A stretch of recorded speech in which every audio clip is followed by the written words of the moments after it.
One. Hey, everybody, welcome back. I'm Susan Linder, your host of the Innovation Storytellers Show, where we get behind the innovation and tell the stories that needed to be told in order to get big ideas across the finish line. And that's why today's guest is really inspiring. I'm taking you down another path. We are not going down to manufacturing or technology or retail or heavy industry. We are going to an industry that impacts all of our lives every day of our lives, and that is the music industry. Where is innovation in the music industry, you might ask?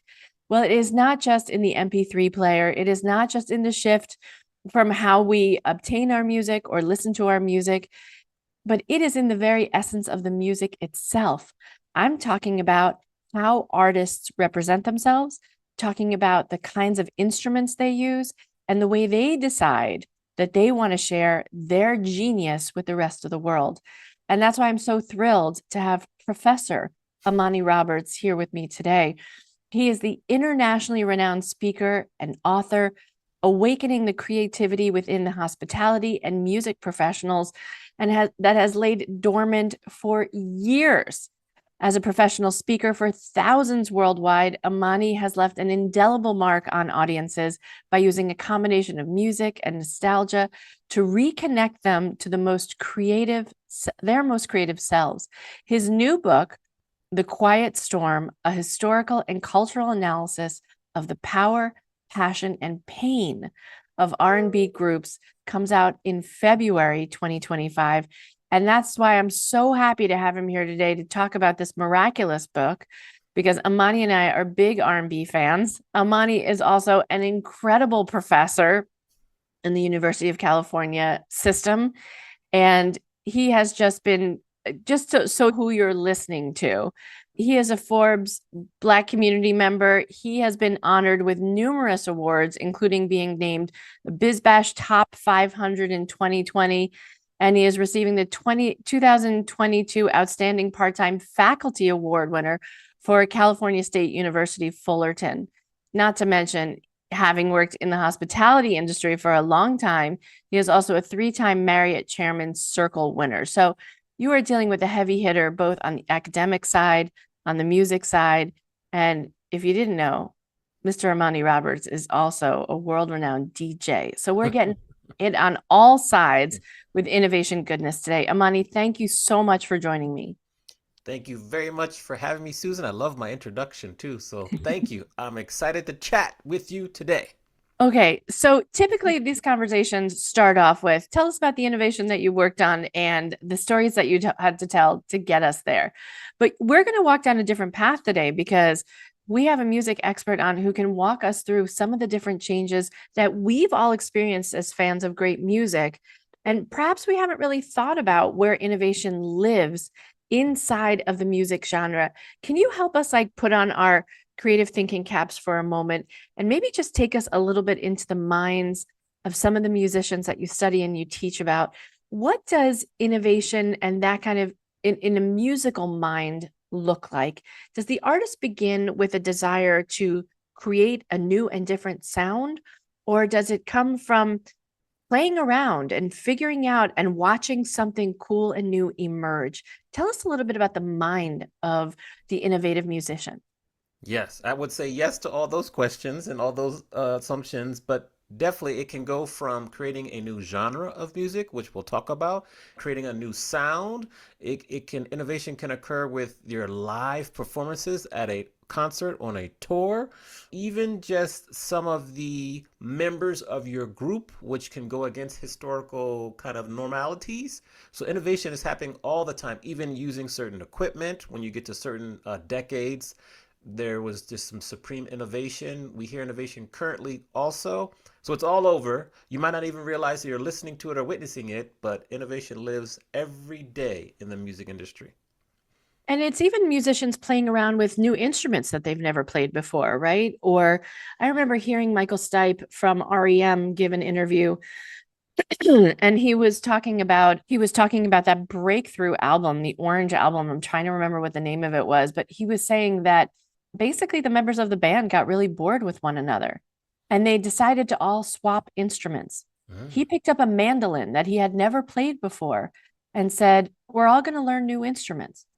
And then they came back to the recording studio playing different instruments, and suddenly the sound changed. And they wound up creating a record that none of them thought possible because Yeah. they simply had never gotten into the mindset of a mandolin player. Yeah. And so every time I hear that, that's me in the corner, and then you hear a mandolin in the background, you're like, what is a mandolin doing in the middle of a rock and roll song? Yeah. But even Yeah. just that kind of like boredom and sick of oneself in one's music can be a Yeah. trigger. Exactly. It can be even as simple yet complex as using a new chord structure. Mm, Most songs might use like the 1-5-4 chord kind of progression. They might switch it up and do a 5-3-4 or a 5-1-4. It just depends on the experimentation, how it sounds, what they can layer on top of it. So it can be as simple yet as complex as just a different chord structure. yeah. And do most groups wind up following a very similar chord structure for most of their work? Is that where they might get trapped? Yeah, I would say the majority of the popular songs follow similar chord structures. They might switch it up here and there, maybe for the bridge, but for the most part, the majority of songs use a similar chord structure to like popular music. Yeah. So when you think, so you're an academic, you're an historian, you've looked at so many different kinds of artists in the music world. Why this fascination with R&B? Ooh, I grew up loving R&B music because my dad, he would play different artists to wake us up on Saturday mornings. And so that's how I first got immersed. I was on a traveling soccer team, so we would drive up and down the East Coast, and in the car, whether it be the Toyota Camry, 1983 Toyota Camry, it would he would be playing different groups, different artists, so I was just immersed that way. Then as I got a little older, I had a little bit of a romantic side to myself, so I'd make these slow jam mixtapes and try to give them to the young ladies that I was trying to woo or court. And Wait, who was on some of those tapes, I Amani? mean, Who, we who could would we have go. recognized? Who would you have recognized? Isley Brothers for sure. You would have recognized maybe like Whistle, Still My Girls, one of my favorites. Babyface dominated the gym. Mariah Carey, just all Mhm. these. Mary J. Blige, all these artists.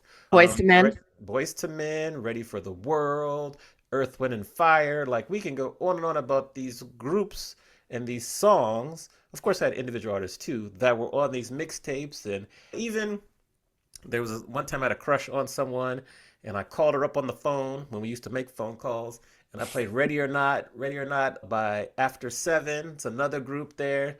So that's where the love really kind of really just lived and grew, and that's where my love began for R&B groups, and it just continues to stay strong. Wait, did any of those tapes work? Did you get the girl?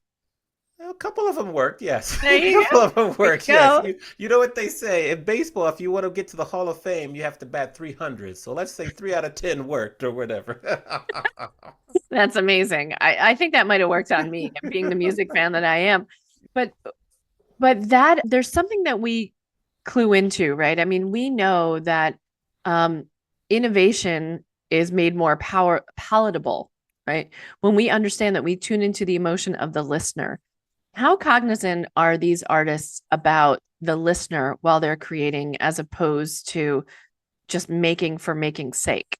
I think that most artists will make something and then see what works. They're not really thinking about the listener initially. They're kind of just in their own world, trying to figure out what can they create that sounds good to them, that they're proud of, and then they put it out in the world. Because many times, and you'll hear this story frequently, some of the songs that get to be platinum status or legendary songs, they're either the last song that's put on the album because they're like an afterthought, or they're the song Mm. that the artist liked the least, and ironically the public likes the most. So I think it's kind of a little bit flipped on its side in terms of that part of innovation. Oh, isn't that interesting? Hmm. Yeah. So walk us through a little bit, Amani. Like when you think about innovation in this genre of R&B, how does it start and then how does it morph? I think innovation starts with taking creative risks. So taking Mm. risks within the lyrics of the song, within like the music, the chords, the melody, the harmony, even taking risks, which I have one of my favorite stories with like how the song is presented at a live show. And so like I mentioned Earth, Wind and Fire. They were one of the first bands to use the assistance of a magician during their live show to create an experience for the audience that would be memorable, that people will be talking about for days. So I'm going to Mm. ask you, if you're thinking about, and we're going to think about the time frame for these shows is like mid to late 70s, early 80s. They enlisted a magician. Who do you think the magician was that they got the help from? Think of all the famous magicians in the world. What are the top three names that would come to mind in terms of who would be out there that could help them make their show very innovative and memorable? I mean, Houdini, Chris Angel, David Copperfield, like these are the magicians that come to mind in my mind. I don't know if Siegfried and Roy really classifies. Susan and I, we did not prepare this question. I asked her this question on the fly. Mm. And David Copperfield was the magician that they enlisted help with. And he worked with them so much and they were so tight that when it came time for Earth, Wind, and Fire to get the Kennedy Center Honors Award, David Copperfield was one who introduced them.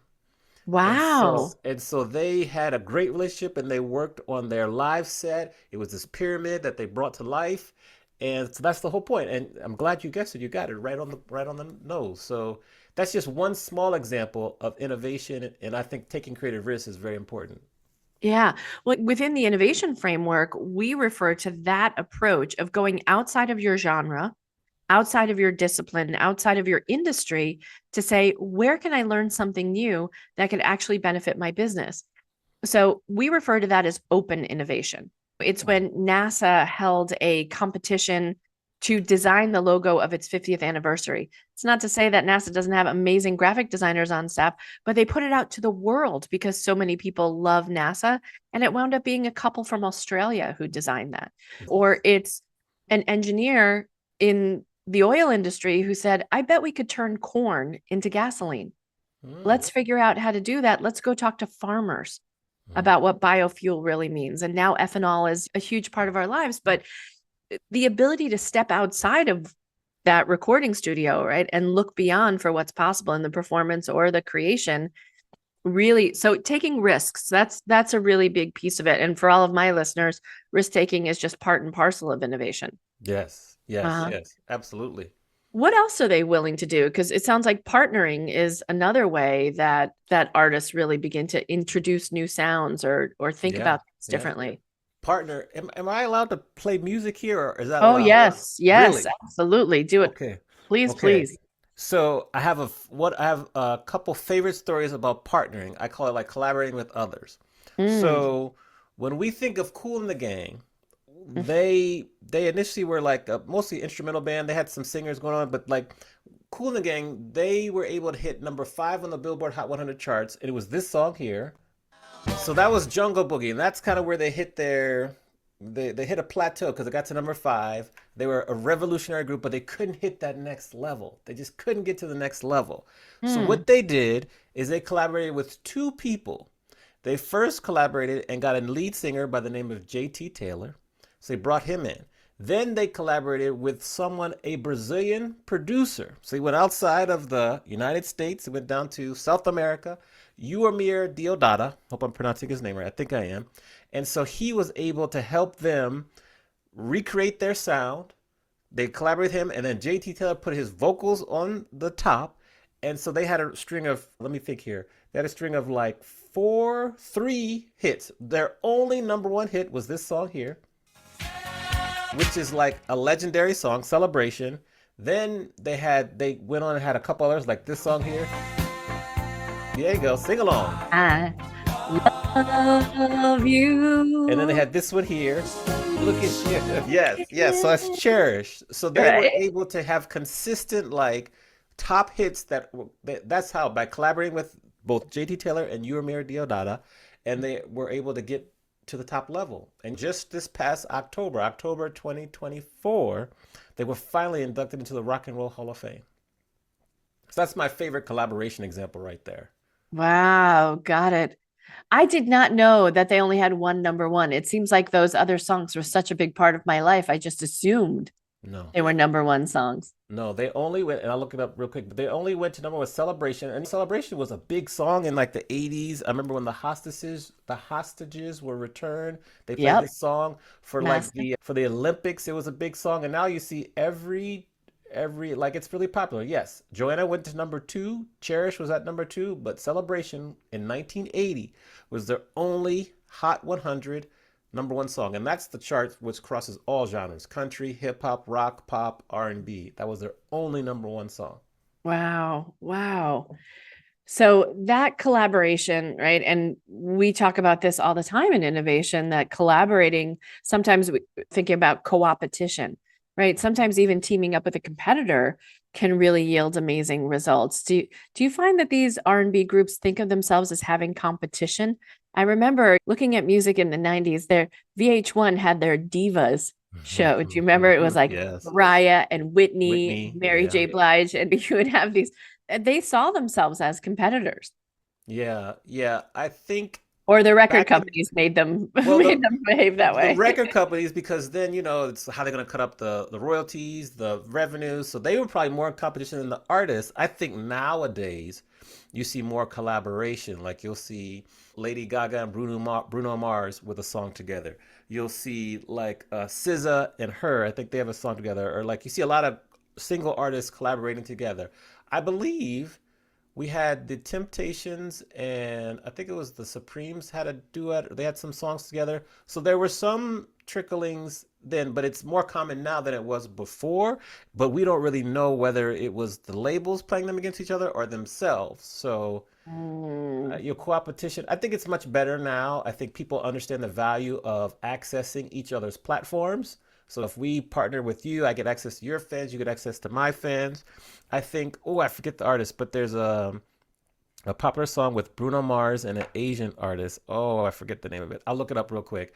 But that's another good example of a great collaboration that's kind of taken its life of its own right now. Rose, Yes, Rose. Yes, Rose. Rose. Sorry, yeah, yeah. And an APT for apartment, but APT. Yes, great one. Great song. It's up to the top of the charts. Even now you'll see like was it Morgan Wallen and who's the hip hop artist that he's with here? They do some collaborations which would be very different. And Post Malone, Morgan Wallen and Post Malone have a song that's up at the top of the charts. That's like a country song. So yeah, I think it's much more promoted, encouraged, and executed nowadays than it was in the past. Yeah. And it's certainly an international push too, right? I mean, like Shakira teaming up with Beyonce back in the day, right? And Mhm. Ricky Martin opening doors for other artists into Latin America. Like it has global implications from a financial perspective and the ability to move music around the world too. Yeah, Sometimes we yeah, need someone to open the door for us. yeah. And it also shifts the innovation layer, right? About not just how we make the music, but how we market the music. Exactly. Like if you think of one of my favorite it's not a new genre in life, but new to me, is Afro beats. And Mhm. I wrote an article about this for Chartmetric. The biggest Afro beats song collaboration was Rima and Selena Gomez with the Calm Down remix. And it got to the top of the Billboard Hot 100 charts and it stayed on the charts for a long time. And that's a perfect example of what you were saying, where an Afrobeats artist is collaborating with an American artist who is of Latin American descent too, and just shows you just how those three geographic areas. And it was very unique. No one had really. There's been some collaborations before it, but this one really kind of hit it big and brought more awareness. And now you're starting to see more collaborations with like American artists. Like you had Justin Bieber, he was on an Afro Beats track, I think it was, and then you have some other things. So yes, And Justin Bieber did that collaboration on Despacito. yes. So that one was ahead of its time Mm. because that one was ahead of its time. That was kind of, even though they might have happened before, that was the one that hit it big. And then after that, it opened the door for more. I'll never forget, I would be DJing in the club over in LA, In the and it would club. never fail that people would consistently say, "When are you playing Despacito? Put it on, put it on." So it was a big song for a while. I'll never forget that. It's still my shower music. What can I tell you? Love that Despacito. Gets everything moving in the morning. Everything. Yes, Luis Fonzi. Yes, Fonzie. Deepak. yes, Yes, yes. love it. Okay, so let's get back to our R&B friends for a moment because Okay. you and I can talk music all Sure, we went to the right there. Yes. so Can you give us some examples? Show us how this like layering, this evolving unfolds around innovation in R&B. Where are we starting from a chronology standpoint when we think about the origins of R&B, or perhaps as we know it today? What is the beginning for you? Well, I think the beginning, like I start the book in like the 50s. And in the Mhm. 50s, predominantly, you had like, they were mostly like doo-wop groups that would be singing on the corner and harmonizing, very little instrumental background. And so that's kind of the beginning. One of my favorite innovations from like the 50s, late 50s, it was 1959 when it happened, is we take the Isley Brothers. So the Isley Brothers, I love to talk about the Isley Brothers because, first of all, they're the only group in history to have hit songs, which means they entered the Hot 100 charts in 6 straight decades: the 50s, 60s, 70s, 80s, 90s, and 2000s. Now, in the Wow. 50s, 1959, they were primarily like, they were a little bit of gospel, they were a little bit of rock, and that's what they were singing. But then they had this song called Shout. Now, me, I think the one, I think you make you wanna shout, wave your Hands hands up and up shout. and shout, Yes, oh my yes. head. Okay. Yes. So that was a song which I'll get to, which is another innovation which really gained bigger prominence in 1978 when it was featured in Animal House, the movie. We'll get back to that. So in this one, there was two kind of innovations within the song that are really, really great to talk about. First was just the fact that they took the song that was supposed to be kind of a gospel song and they turned it into a rock song, like a rock kind of folk song. So they crossed over three genres of music and they released it, and did really well. The second innovation that really is just how they ad libbed at the end of the song. That was not planned. The whole part of the song when they're like, lift your hands, and they get quieter and quieter and quieter, and then they start to raise the volume. That was completely a live ad lib during the concert. That they saw how the crowd was relating. They did the call and response because, they would say, I think you make me want it. And then they stop and the crowd would say, shout. So this was all ad libbed, the lowering of the volume, the raising of the volume. That a little bit softer now, a Yes, little yes. bit softer There you now. go. Yes, Yeah. yes, yes, yes, yes. See, you're on it. Yes. That was all ad libbed. Ah, And that was just something that was extremely innovative for that time period, too. And so that's one of my favorite examples. Just that song, when it was made, the genres they crossed, and then how they recorded the song and ad libbed the most famous part of the song. wow. Yeah, that improvisation is a hallmark of innovation too, right? Yeah, yeah, yeah. Yeah. So that's one example. I have more. So that's our beginning, right? We're starting around Yeah. the 1959, and Shout was in the 60s. 1959 is when it came out. That's when it came Okay. out. Yeah, 1950. That's when it hit the charts. That's when they got it. So yeah. And did that inspire other artists around them? Did that wind up having some kind of proliferating impact? Yes. Yeah. So then, particularly with the genres and doing some things differently with the sound. So then we have two other groups that I want to focus on. So then you had Parliament and Funkadelic. So George Clinton. And so he also was inspired by the Isley Brothers and their journey. And he labeled his music, he called it psychedelic rock and funk. And so then you see how, because in the 60s, we liked our drugs or whatever. We had lots of psychedelics in the 60s or whatever. And so he used that to create a new subgenre of music. And then based on his costumes, that they kind of figured his costumes based off that. And then he was inspired by Isley Brothers and then James Brown's band. So you see now we're Hmm. creating like a different kind of genre of music there. Then you had Sly and the Family Stone.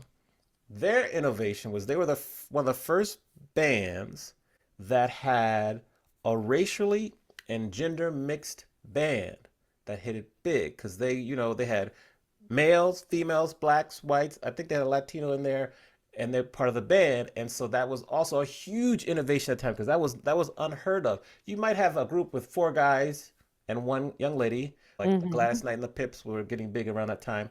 She was the lead singer, but that was very different to have the band and people. So that's another innovation that I wanted to talk about. And so that's getting you through to the 60s. So that's a people innovation, right? I mean, Yes. it's really bringing diversity into the music, which music has always been the most diverse industry on the planet, don't you think? Mm-hmm. I Yeah. mean, there's there's rarely a time where artists, I mean, constantly crossing the color barrier, right? Even in times where it was verboten because collaboration is just such a natural human process, right? Especially on the creative side, everything else falls away while you're working on the music in front of you. Yes. Yes, as it should. Well, yeah, well, or it falls away, or everyone gets to bring the richness of themselves to it. Hmm. They bring the Yeah. fullness of themselves to it. Yeah. Yeah. Yeah. So that was kind of the 60s into the 70s. Then you get to the late 70s.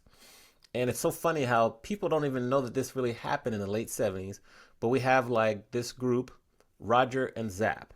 So Roger and Zapp, they have this one song. Do you Do I remember? know Roger and Zapp? Okay, What I know? let me Play put me on a some Roger and I'm gonna Zapp. play you some Roger and Zapp here. So hold on for a minute. We're gonna play you some Roger and Zapp, and you'll Okay. recognize some of these songs. I'm gonna play you some of their. I'm gonna play you the fast song first, but then I'm gonna play you probably one of their most famous. I'm gonna probably play you one of their most famous slow songs too. Where is it? Where is it? Where is it? Here we go. Let's look this up here. So we're gonna. Okay, so this is probably their first song, which really hit it big. So we'll hear this. So you hear it. You hear it right. Okay. So now.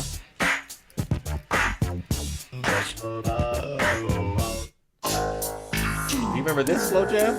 I'll fast forward a little bit for you. Hold on. Computer Love.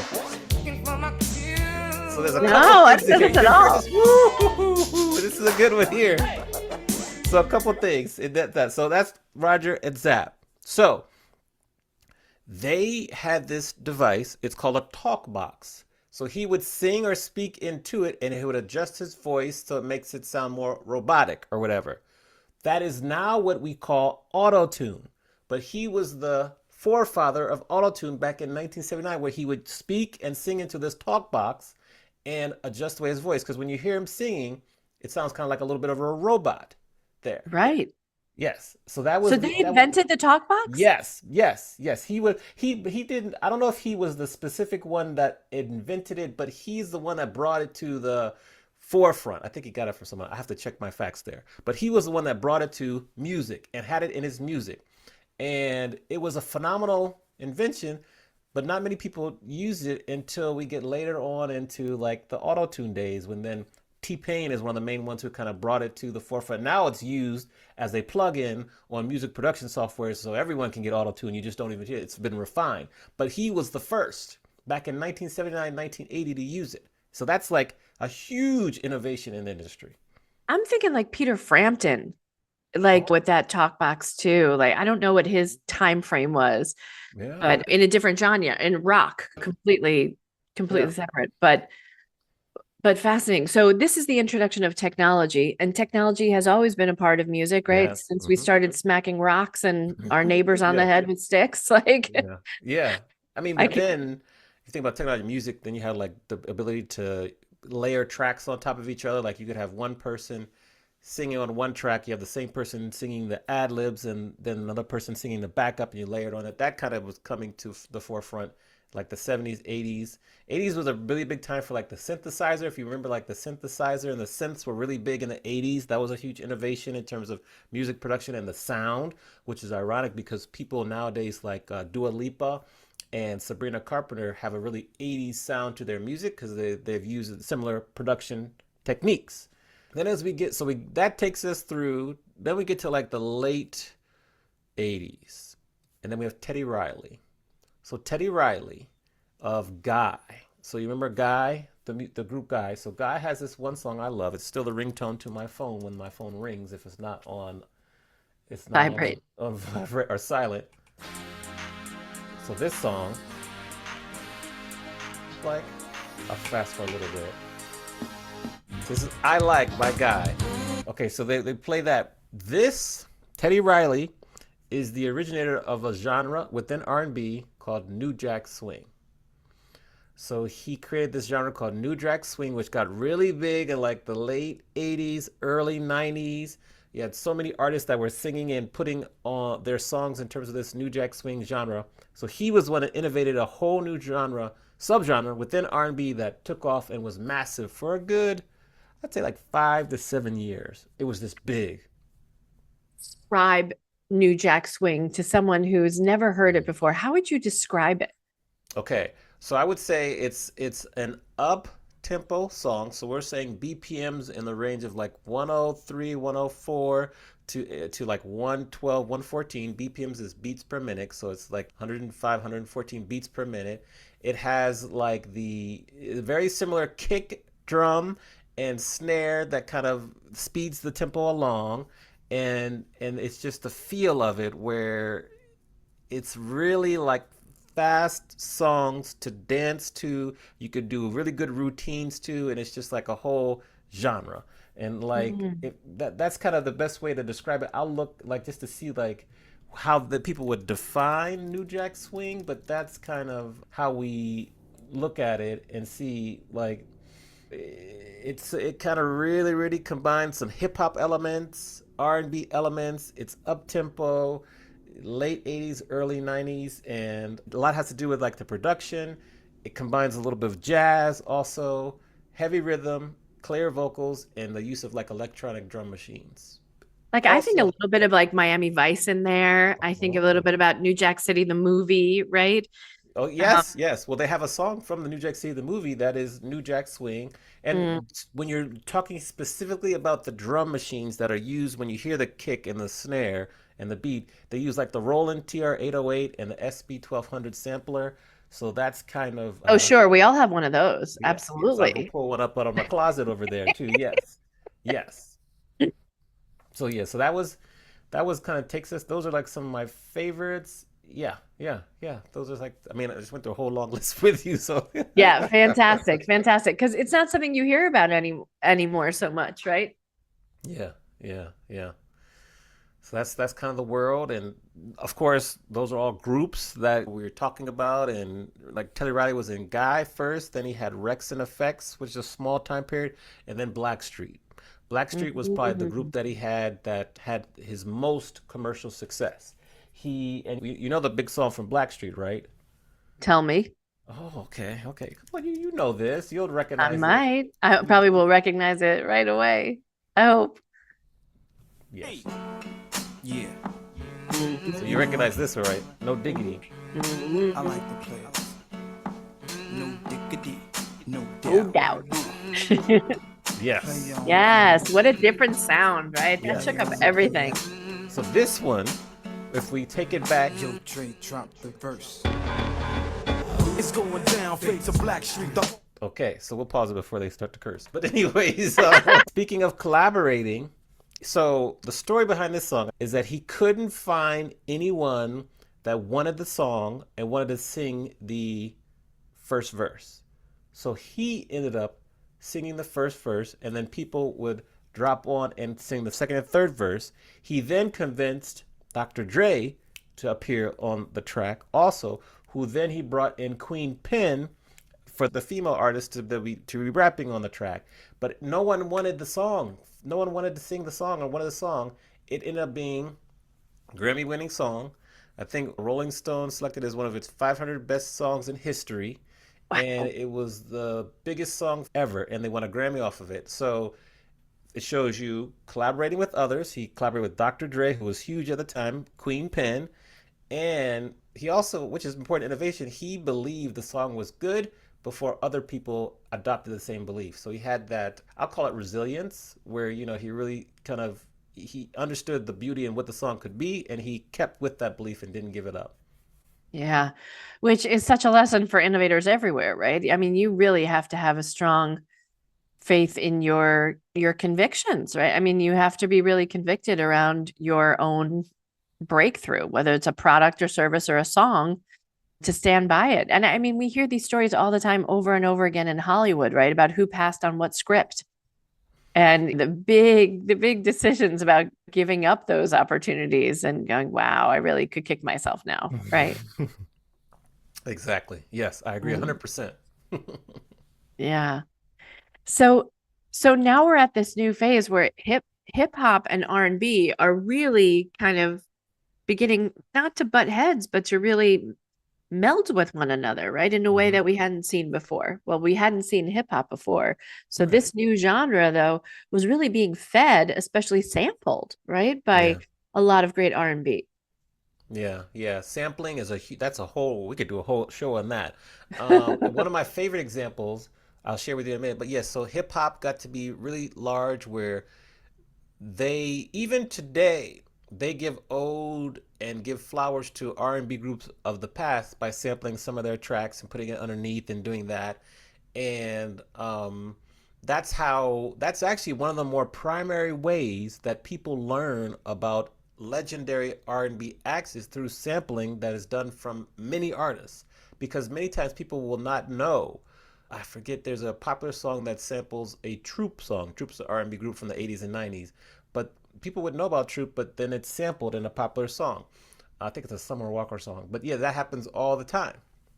When you think of sampling, one of my favorite examples is, you're familiar with the song Regulate by Nate Dogg and Warren G. Just hit the Yes. east side of the LBC. Do you know where that sample comes from?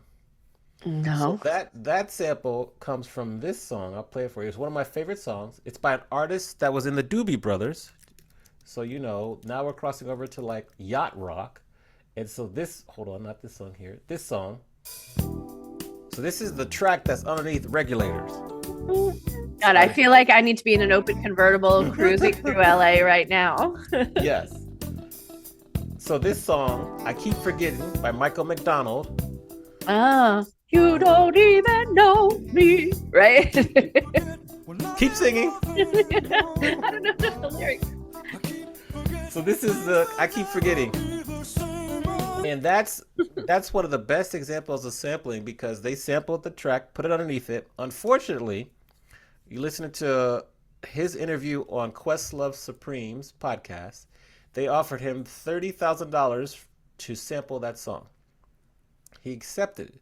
If he had gotten publishing and songwriting credits, Oh my God.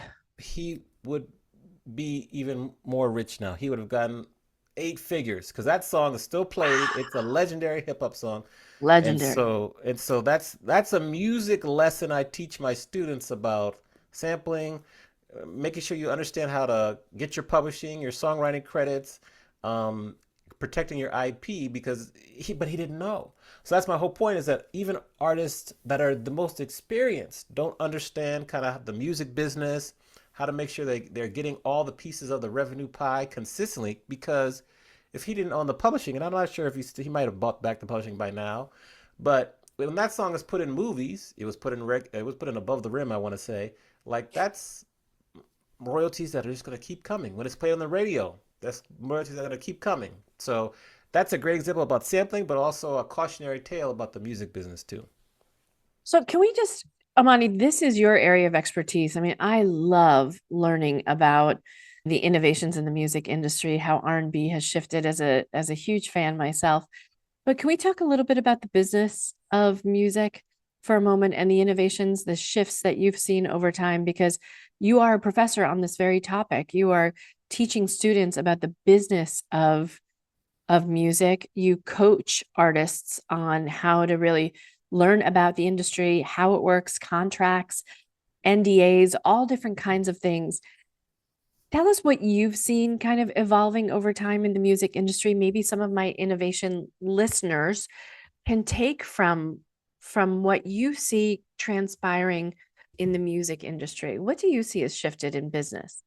So I think the biggest shift that Mm-hmm. musicians are kind of dealing with now is the fact that, and it's been happening now for about the last 5 to 7 years, that the money you would get from record sales is diminished greatly. And that money has the way people consume money is now through streaming. Like, I pulled up some tracks here. We were listening on Spotify. That's how people are consuming music now. Music is, they're trying to make it into a commodity, so there's less record sales. So therefore, artists have to now tour more. They have to go on tour, do more live shows, but they also have to build their own communities. They have to really be consistent and creative with their merch, because that's how they can make money. People will support an artist and buy merch, sweatshirts, t-shirts, all sorts of things, posters, even vinyl, limited edition vinyl. So there's been a huge shift, which in the music industry is kind of already assumed, where no more record sales, everything is streaming. You have to tour. I think also you have to really, really focus and try to get your music synced, because we have so many more platforms. You have, of course, your Netflix, Hulu, Cinemax or Max, but then you have all these Amazon Prime, all these other little networks that are creating shows that need music. You have video games, you have all sorts of things. So you really have to get into that world because that's a growing world. You have to make sure you own your publishing and get songwriting credits. So if your song is played on the radio, you get paid for it. And then I think it's more, you'll see more collaborations. That's another shift. Is you're seeing more collaboration with artists. We talked about a bunch earlier today, and I'm trying to think. There's one more like just you're starting to see artist catalogs. Like if you have like a Bob Dylan catalog, his is pretty popular now because the movie just came out with his. Even artists like a Justin Bieber, artists are selling parts of their catalog to kind of cash out, but it's catalogs are turning more into like I like to call like stocks. And like a catalog will rise and maybe flatten out based on what's going on in the world. For example, Bob Dylan's catalog is experiencing an increase because of the movie and the popularity. So now his catalog is rising in value. So and artists are selling catalogs and they're selling them to like firms like Blackstone and all these major investment firms that are not related to music, and Like private equity firms. private equity firms, and that's very different. It's been happening now for 3 or 4 years, but that's very different. So now catalog values are going up and down like stocks too. That's a big shift. So you're starting to see some artists cash out, some artists sell a portion of their catalog. That's a huge trend that I just want to educate artists on to maintain as much ownership of their catalog as possible, because you could come to a time when you want to sell a portion of your catalog, but you need to have the rights to be able to sell it so then you can earn that revenue. It all comes back to owning your rights and trying to own as much of your IP as possible. But that's a big shift. There's the catalog shifting, as well as streaming, and then on a more granular level, just being one-to-one with fans, trying to eliminate. Usually the label would be like the barrier between the artist and the fans, but the labels have kind of shifted and going away. If you can create less barriers, you can probably earn more revenue from your fans too. That's one to watch also through sites like a Patreon or these subscription-based services that give you access to the artists closer. Yeah. I mean, some music artists have even gone on places like OnlyFans, right? To tap into folks on all different kinds of elements of their brand. I'm glad you mentioned OnlyFans. I was going to want to mention OnlyFans. Look, I don't know. It seems like everybody's selling pictures of their feet. I don't know what to do about it, but boy, Yes. Who knew there was such a market for this? Who knew? We live in a crazy, crazy world. Amani, can I just say, what do you think is our biggest takeaway from learning how these groups have jumped genres? They have found ways of making music in ways that we hadn't originally thought of. Is R&B a genre that will be with us forever? Or do you think it's something that is, has the longevity that we think it does today? I think R&B, yes. Yes, R&B will be with us forever. Now, if you're asking about R&B groups specifically, I think that maybe is gone in the past. I hope I'm wrong. I wish very much I'm wrong. I just don't see it with the way the economics of the music industry is set up that it will continue. R&B music lives on, like we talked about earlier, with like the sampling that's done in hip hop and singular R&B artists. I also have to say, when you look at K-pop groups, that's like Korean pop. However, they're following the blueprint of some of the most legendary R&B groups of all time, like a TLC, like a Boyz II Men.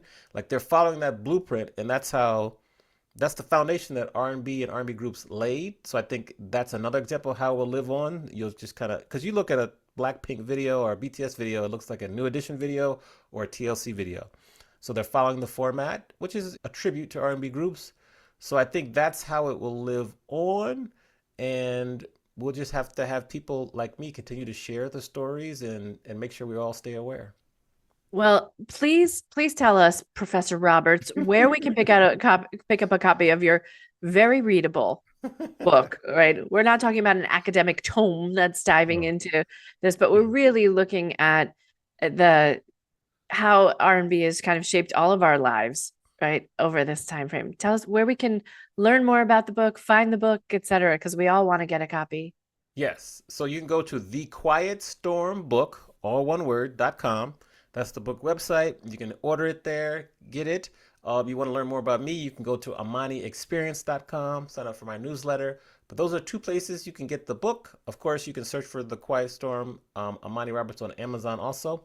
But if you go to the website and get it, you'll get some bonus items, access to a playlist, all sorts of fun stuff. Yeah. And I was just very excited to be a guest on Amani's podcast as well, called Inventors in Business, which you can check out live on LinkedIn and check out that fantastic podcast. We had a great conversation about storytelling. And yeah, it's just a pleasure. Amani, thank you so much for joining me on the show today. I know all my innovative listeners are going to learn so much from this. And I'm sure they'll be moving and grooving to some tracks on the other side of this as well. So thank you so much.